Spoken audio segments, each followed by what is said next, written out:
Salut et une fois de plus, bienvenue sur École C'est Facile. Alors, c'est toujours un plaisir de se retrouver pour parler de mathématiques.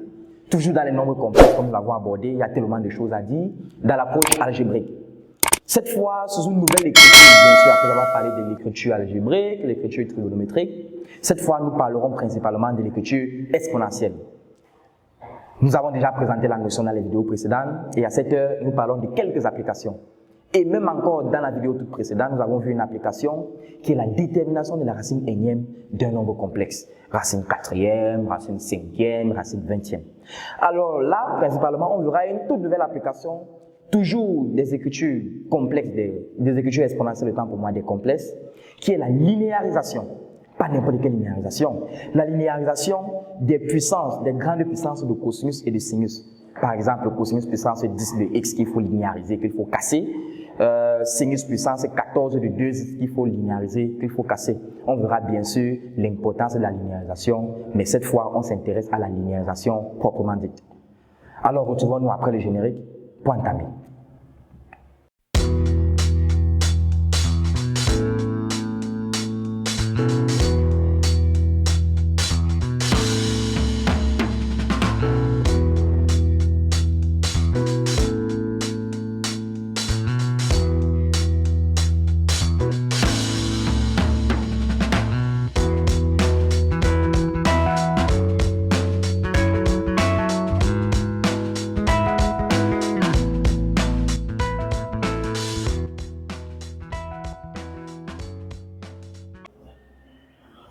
Alors là, intéressons-nous peut-être à cosinus puissance n de x. Ça peut être sinus puissance n, ça va de soi. Cosinus puissance n de x. Alors, ce qu'on fera dans cette vidéo, pour cosinus puissance n de x, on va le linéariser. Linéariser, c'est quoi? C'est se débarrasser des puissances. Non, même pas se débarrasser totalement. Ça veut dire quoi? Prenez un exemple très simple. Si j'ai cosinus puissance 10 de x, par exemple, on me demande de linéariser ceci, cosinus puissance 10 de x. Linéariser reviendra à toujours garder la même valeur, mais mettre ceci sous une forme où je ne vois plus de si grande puissance. Même pas de si grande puissance, où je ne vois même plus des puissances. C'est-à-dire quoi? Je vais tout simplement avoir les cosinus, cosinus, cosinus. Mais maintenant, le prix à payer est que pour que cette puissance disparaisse, on le verra même à la fin de cette vidéo et dans les vidéos prochaines, pour que cette puissance disparaisse, il faudrait qu'ici à l'intérieur, ce soit changé. Par exemple, là, comme c'est cosinus puissance 10 de x, ça deviendra, si la puissance disparaît, peut-être cosinus 10x, cosinus 5x, cosinus 8x. Donc déjà, on a défini ce qu'on veut. On veut se débarrasser de cette puissance n qui est sur cosinus. Et à la fin, on doit se préparer à avoir une autre valeur ici à l'intérieur. Donc ça veut dire, le souci est de se débarrasser de la puissance, ce n'est pas de conserver x ici à l'intérieur. X peut devenir 3x, 4x, nx. Ce n'est pas un problème. Toujours est-il qu'il faut se débarrasser. On ne veut même pas la puissance 2. Alors, comment faire? Comment s'y prendre? Que ce soit avec cosinus ou avec sinus, la méthode reste la même. Alors, on fait appel à une méthode de traitement des puissances. Le binôme de Newton. Certainement, vous avez déjà eu en train de parler de ça. Le binôme de Newton, rappelons, car c'est avec cette formule que l'on mènera à bien notre mission. Binôme de Newton. Alors, qu'est-ce que le binôme de Newton dit? Le binôme de Newton dit, si tu as un A plus B, le tout à la puissance n, voilà comment moi je gère. Ça va donner, bien sûr je m'adresse aux scientifiques, donc on comprendra, K allant de 0 à n, combinaison K dans n, de A puissance K, B puissance n de moins K. Voilà, le binôme de Newton. Donc le binôme de Newton, c'est cette formule-là qui nous permet de gérer les puissances. Et là, on se rend compte que binôme, on doit avoir deux termes à l'intérieur pour qu'on parle de binôme. Bien sûr, binôme de Newton parce que certainement c'est Newton et binôme parce qu'on a deux termes ici à l'intérieur. Alors voilà la formule qui va nous permettre de manipuler les puissances. Comme là, cosinus puissance n de x, forcément on va appliquer ce binôme. Alors dans cette formule, malheureusement, il faut absolument qu'à l'intérieur, ce qui est porté à la puissance soit deux termes. Comme là, A et B, pour que notre formule puisse avoir de sens. Mais là, malheureusement, on a cosinus puissance n de x. Dans le souci d'avoir deux termes ici à l'intérieur, conformément à cette formule, pour qu'on puisse facilement faire l'identification, on pourrait bien mettre, quelqu'un me dira, bon, monsieur Galen Dylan, ça fera cosinus x plus 0, le tout à la puissance n. Oui, c'est vrai, c'est toujours la même chose, je n'ai pas dégradé, mais là, on a deux termes. Oui et non, parce qu'on n'a presque rien fait, on tournerait en rond. Ou une autre personne me dirait, par exemple, cosinus x sur 2 plus cosinus x sur 2, le tout à la puissance n. Oui, cosinus x sur 2 plus cosinus x sur 2 donne bien cosinus x et le tout à la puissance n c'est toujours ça, mais ça ne nous aidera pas. Alors, comment faire donc pour s'arranger à ce que ce cosinus x puisse se présenter comme somme de deux termes qui ne sont pas si proches, un peu comme cosinus x plus 0 et cosinus x sur 2 plus cosinus x sur 2. Alors, on fera donc appel à une belle formule qu'on a eu à voir ici, la formule de Moivre. Ah non, Moivre, c'est une formule qui parle plutôt d'autre chose. La formule d'Euler. Euler, qu'est-ce que Euler dit concernant cosinus x? Est-ce que Euler nous permettra de répondre à notre préoccupation? Voyons voir. Euler dit cosinus x égale, et bien sûr on l'a démontré dans les vidéos précédentes, exponentielle ix plus exponentielle moins ix sur 2. Ou encore, si on veut bien voir, ça va donner exponentielle ix plus exponentielle moins ix avec un demi là à l'extérieur. Alors, grâce à Euler, on peut le dire, on a pu trouver cosinus x comme somme de deux termes qui ne se ressemblent pas tant que ça à élever à une puissance n pour pouvoir enfin appliquer le binôme de Newton qui est notre formule support de notre démarche. Bon, on pouvait dire trinôme de Newton avec trois termes à l'intérieur, mais finalement, ce n'est pas notre niveau. On va se limiter au binôme de Newton. Donc, jusqu'ici, il y a deux formules qu'on manipule. Il y a la formule du binôme de Newton, qui nous rappelle comment gérer les puissances, mais malheureusement, qui présente deux termes. Et on a encore la formule d'Euler qui va présenter cosinus comme effectivement la somme de deux termes pour pouvoir appliquer cette formule de binôme de Newton. Alors, à partir de là, très vite, on entrera directement en profondeur. On a cosinus puissance n de x qui va donner 1 demi puissance n. Je me débase d'abord de 1 demi, je lui donne la puissance n. Pour finalement rester avec ce qui m'intéresse, exponentielle ix plus exponentielle moins ix. Le tout à la puissance n.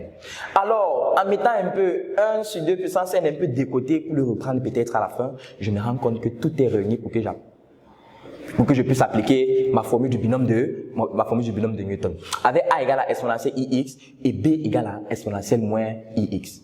Alors, ça me donne ceci, ce cosinus puissance n de x dont il faut linéariser, cette puissance dont il faut se débarrasser, donne ceci. Dans l'espoir effectivement que notre préoccupation soit résolue à la fin.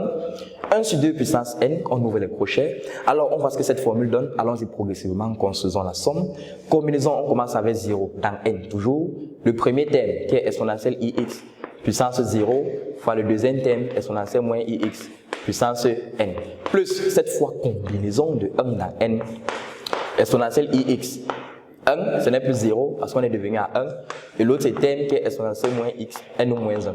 Ça, moins ça. On voit bien qu'on fonctionne en binôme, pas en trinôme. Bon, sûrement, peut-être bien, il doit y avoir la formule du trinôme de Newton, mais ça ne nous intéresse pas. Binôme, on se limite là. Plus, on continue, limitons-nous à 2. Combinaison de 2 dans n, exponentielle ix, 2, exponentielle moins ix, n moins 2. Ainsi de suite, jusqu'à combinaison de n dans n. Jusqu'à on se limite à n dans n, bien sûr, on a vu là. Le premier, n, et le deuxième, voilà, n moins n, 0. Alors, on va donc étaler cette somme-ci. Voilà la première étape. Cosinus puissance n de x, on met la formule de leur correspondante, 1 sur 2 puissance n, on met d'abord des côtés, et on l'étale conformément à la formule. On se rend bien compte que si on doit se limiter à 5, ça ne sera pas long comme si on devrait se limiter à 10. Naturellement, ça va de soi. Là, on va de 0 à n. Combinaison de 0 dans n, combinaison de 1 dans n, combinaison de 2 dans n, ainsi de suite. Première étape. Alors, par la suite, puisqu'on a fait ceci, on se rend compte que ce sont les propriétés des puissances. Exponentielle ix, puissance n, puissance 2, puissance 3, on fera entre les puissances. Et la prochaine étape, il faut écrire, parce qu'il faut un cas particulier pour constater cela. Prochaine étape, il faut rassembler les puissances communes.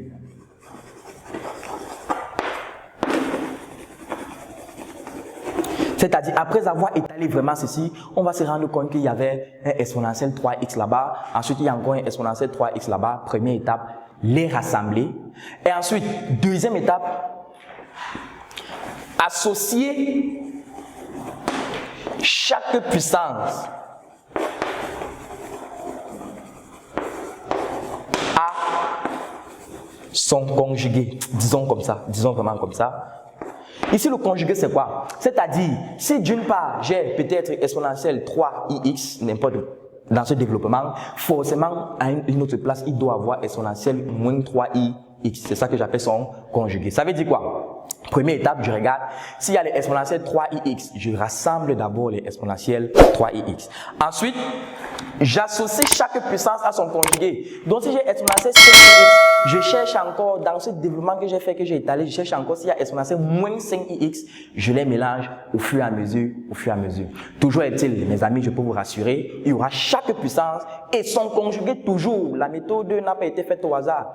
Et chaque puissance, si par exemple, puissance 3, est avec le coefficient 5, puissance moins 3 sera toujours avec le même coefficient.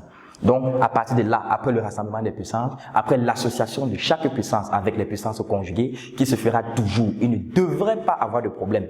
S'il y a un problème, ça veut dire que le problème vient de vous au niveau de la manipulation. Maintenant, après avoir mélangé les puissances, on aura besoin d'une formule pour le retour.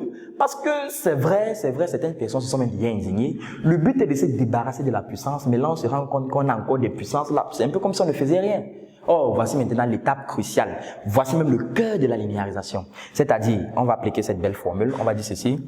Chaque fois que j'aurai un exponentiel i nex plus un exponentiel moins i nex mélangé, c'est pour ça que j'ai dit qu'il fallait associer chaque puissance à son conjugué. Chaque fois que j'aurai ce bloc de somme-ci, ça va me donner tout simplement 2 cosinus nx, tout simplement. Là, je me rends compte que je quitte des puissances d'exponentielles, mais il faudrait que ce soit des puissances avec exponentielles associées à leur conjugué pour faire le retour de la formule de l'heure. On peut bien se rendre compte. Donc, exponentielle inx plus exponentielle moins inx, ça me donne 2 cosinus nx. Ça veut dire quoi? Si dans mon développement, on fera un exemple, ne vous inquiétez pas, j'ai exponentielle i 5x plus exponentielle moins i 5x, forcément. S'il y a exponentielle i 5x, il y aura forcément exponentielle moins i 5x. C'est fait exprès. Ça va me donner tout simplement 2 cosinus 5x, tout simplement. Et là, je me rends compte que le cosinus peut-être qui était puissance 10. La puissance a disparu, mais à l'intérieur, x est devenu 5x. Donc, rappelons que la linéarisation, c'est quoi? C'est un transfert de la puissance, en ce qui concerne le cosinus et le sinus. C'est un transfert de la puissance à une modification de la valeur qui est à l'intérieur du cosinus. Alors, là, on se rendra compte que ce soit avec cosinus, que ce soit avec sinus, non, mais pas tangente, parce qu'il n'y a pas une formule de l'heure pour tangente. La méthode est la même.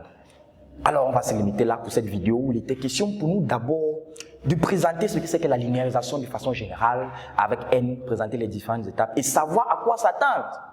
Maintenant, on connaît sous quelle forme va se présenter le résultat d'une linéarisation. On pourra au moins connaître une linéarisation et l'identifier. Si vous avez aimé la vidéo, n'oubliez pas de liker, de partager, de recommander à vos connaissances. Bien sûr, nous voici toujours dans les complexes, dans l'écriture exponentielle, dans une de ces applications, la linéarisation. Que ce soit de cosinus ou de sinus, n'oublions pas toujours dans cette explication qu'il y a 1 sur 2 puissance n qu'il faudra prendre en compte après. Alors on se dit à bientôt dans les prochaines vidéos pour appliquer tout ce bavardage que nous avons fait ici et bien sûr qui n'était pas inutile.